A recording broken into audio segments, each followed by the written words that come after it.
tema el Evangelio de San Juan. El Evangelio de Juan es distinto al resto de los evangelios. Su visión de Jesús, su lenguaje misterioso, el enfoque de la obra, todo hace de él un evangelio singular. Se ha dicho de él que es un evangelio espiritual, y ciertamente lo es, pero al mismo tiempo es el evangelio que más insiste en la encarnación de Jesús y en los detalles más humanos de su vida. Divinidad y encarnación aparecen así como dos caras de un mismo misterio. Consta de 21 capítulos y 879 versículos. El Evangelio de Juan es una respuesta a la situación que vive su comunidad y contiene una profunda reflexión acerca del misterio de Jesús.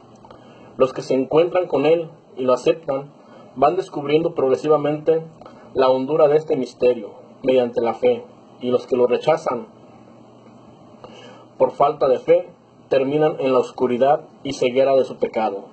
Todos los signos y milagros están orientados a descubrir una faceta de la riqueza insondable de Jesús, y los discursos que siguen a los milagros tienen un carácter teológico, es decir, reflexionan sobre Jesús y su misión. A Juan lo pintan con un águila, porque el águila es el ave que más altura consigue, al igual que el Evangelio de Juan, que se elevó hasta los secretos de la divinidad. El autor, Juan, el discípulo amado de Jesús, su madre Salomé, es del grupo de las mujeres que seguían a Jesús para servirlo y está presente en el Calvario. Juan figura siempre en la lista después de Pedro y es de los tres íntimos de Jesús. Juan escribió la sustancia de su evangelio a finales del siglo I, cuando ya habían muerto los demás apóstoles y evangelistas, y luego fue completado y redactado por sus discípulos.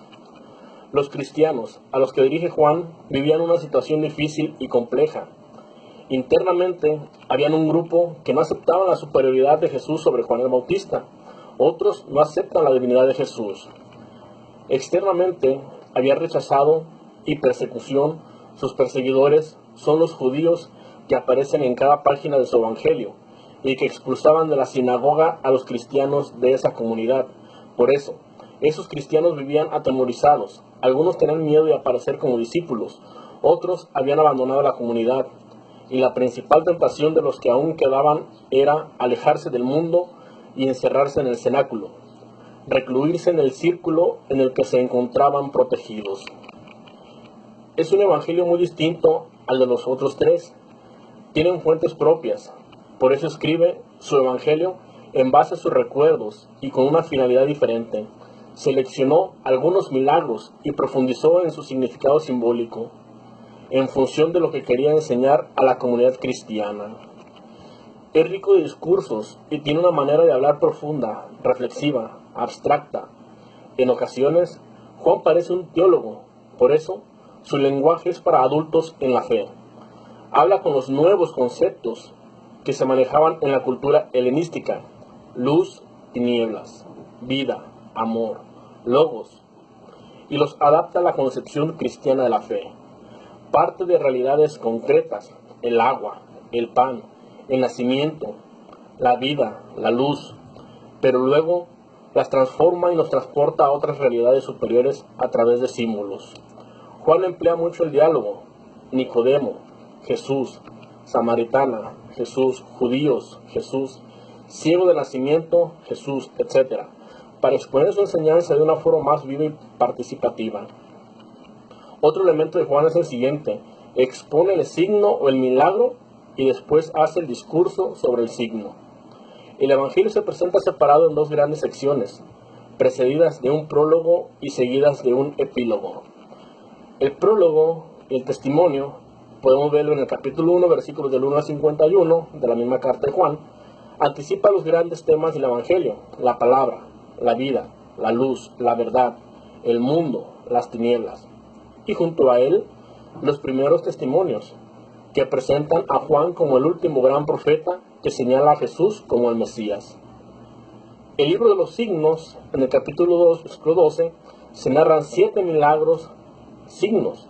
Lo importante no son los milagros en sí, sino revelar a Jesús como vino nuevo, como hombre nuevo, como luz, como agua viva, como resurrección.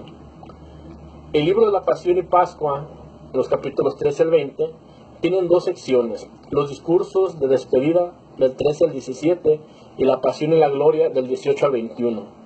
El epílogo en el 21, versículos 1 al 25, reúne diversas apariciones de Jesús en las que el discípulo amado ocupa un lugar importante junto a Pedro. El Evangelio de Juan es una respuesta a la situación que vive su comunidad, a la polémica sobre la divinidad y humanidad de Jesús.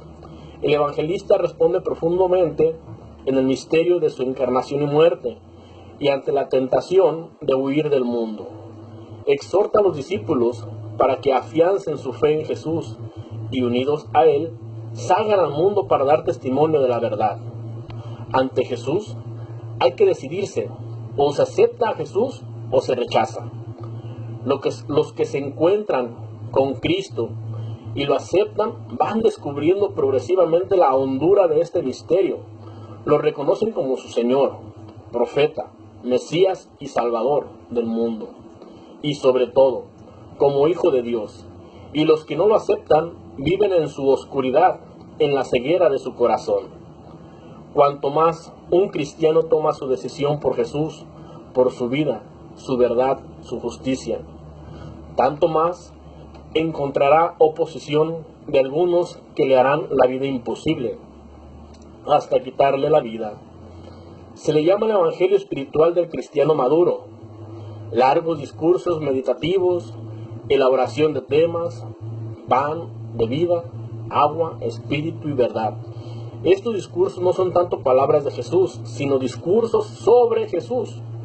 Presenta a Jesús como la palabra, vida, luz, pan de vida, camino, verdad, vida y resurrección. El evangelio de los signos, estos signos están destinados a despertar la fe. Quiere demostrar que esos signos o sacramentos son la prolongación de aquellos gestos salvíficos de Jesús. Y son los siguientes: el agua, el bautismo; los panes, la Eucaristía; el agua y la sangre del costado, bautismo y Eucaristía; la ceguera, el hombre que no ha encontrado con Cristo luz; la hostilidad de los enemigos de Jesús, el hombre que no quiere aceptar a Jesús. En el Evangelio de la vida y el amor, toda la moral de Jesús converge en el mandamiento del amor fraterno. Es el Evangelio de la hora de Jesús. Es la hora del triunfo final, de su glorificación a través de su entrega libre y voluntaria a la cruz. Es la hora querida por Jesús. Como acto supremo de amor, la cruz se convierte en el trono glorioso desde donde Jesús funda la iglesia, y María es constituida madre de esa iglesia recién salida del costado de Cristo. La intimidad establecida entre su madre y el discípulo amado simbolizan las relaciones que deben existir entre la iglesia y sus hijos. Es el Evangelio del Padre. Toda la vida de Jesús es presentada por Juan como un salir del Padre, permanecer fiel a la misión que el Padre le ha confiado y volver al Padre para ser glorificado y sentarse a su diestra. El Evangelio de Juan es en realidad un escrito doctrinal en forma de evangelio. Su primera intención no es narrar, sino enseñar. El interés principal de esta obra es de carácter teológico. En ellos, los milagros son signos. Los discursos, más que discursos de Jesús, son discursos sobre Jesús. Tales discursos no versan sobre los problemas del tiempo de Jesús, la ley, el sábado, los alimentos, puros o impuros, etc., sino sobre la misión de Jesús en el mundo: ser el Mesías, el enviado del Padre, luz del mundo, agua viva, pan celestial.